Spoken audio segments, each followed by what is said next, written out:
Galerinha, olha só como ficou a correia dentada aí, galera, ó. Vou mostrar pra vocês aí, ó, a grossura que é uma correia dentada normal, galera, ó. É pra vocês verem a diferença que ficou, ó. O que que acontece aqui, galera? A bomba d'água estourou aqui, o rolamento da bomba d'água. Olha aqui, ó, sinal da onde que ela tava trabalhando, ó. Estourou aqui o rolamento da bomba d'água e ficou aqui, ó, comendo de lado a correia, ó. Até ela ficar nessa largura, galera, ó. Vou mostrar pra vocês aonde que ela pegava aqui, ó. Olha a diferença, ó. Olha pra vocês verem a diferença, ó, da nova pra poder aqui, ó, tanto que comeu, galera, ó. A nova pega esse aqui todinho, galera, ó. Vou mostrar pra vocês ali a largura que é uma nova. Pra vocês verem o que que dá não trocar a bomba d'água, galera, ó. Fazia dia que essa bomba d'água tava no barulhão, mas o cliente não trocou, ó.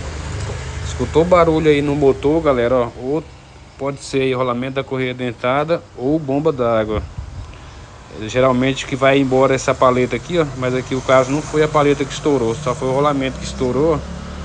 Ela começou a fazer barulho, ó. Repara aqui também que ela andou comendo, ó. Essa é a dica aí. Fez barulho, galera, observar a bomba d'água aí e tensor da correia dentada.